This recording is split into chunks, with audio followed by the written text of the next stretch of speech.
ഞങ്ങൾ അപ്ലോഡ് ചെയ്യുന്ന വീഡിയോസ് നിങ്ങളിലെത്താൻ ഈ ചാനൽ ഇന്ന് തന്നെ സബ്സ്ക്രൈബ് ചെയ്യണം. അതോടൊപ്പം ബെല്ലൈക്കൺ പ്രസ് ചെയ്യാൻ മറക്കരുത്. ഒരുപടി മികച്ച ചിത്രങ്ങൾ മലയാളികൾക്ക് സമ്മാനിച്ച മുൻനിര സംവിധായകരിൽ ഒരാളാണ് ലാൽ ജോസ്. നടി സുകുമാരി ചേച്ചിയെക്കുറിച്ച് സംസാരിക്കുകയായിരുന്നു അദ്ദേഹം. തന്റെ ഏകദേശം ചിത്രങ്ങളിലും സുകുമാരി ചേച്ചിക്ക് ഒരു വേഷം കൊടുക്കാറുണ്ടെന്നും എന്നാൽ ചേച്ചിക്ക് അറ്റാക്ക് വന്നതിന് ശേഷം തന്റെ ഒരു സിനിമയിലേക്ക് വിളിച്ചില്ല എന്നും ലാൽ ജോസ് പറഞ്ഞു.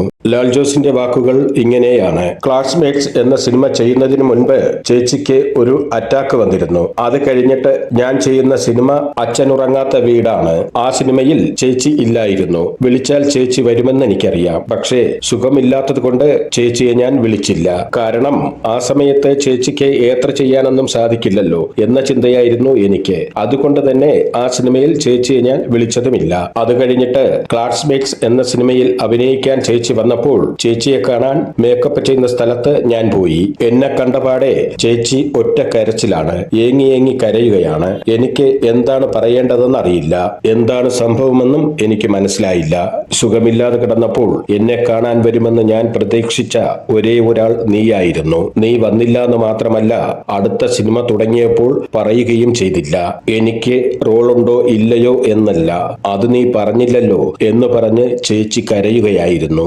അത് കണ്ടപ്പോൾ ഞാനും അറിയാതെ കരഞ്ഞുപോയി.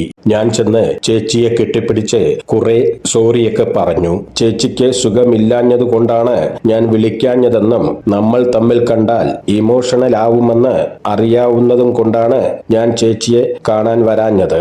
ആ അവസ്ഥയിൽ ചേച്ചിയെ ബുദ്ധിമുട്ടിക്കണ്ട എന്നാണ് ഞാൻ കരുതിയത്. അതുകൊണ്ടാണ് ആ സിനിമയിൽ ഞാൻ ചേച്ചിയെ വിളിക്കാതിരുന്നത്.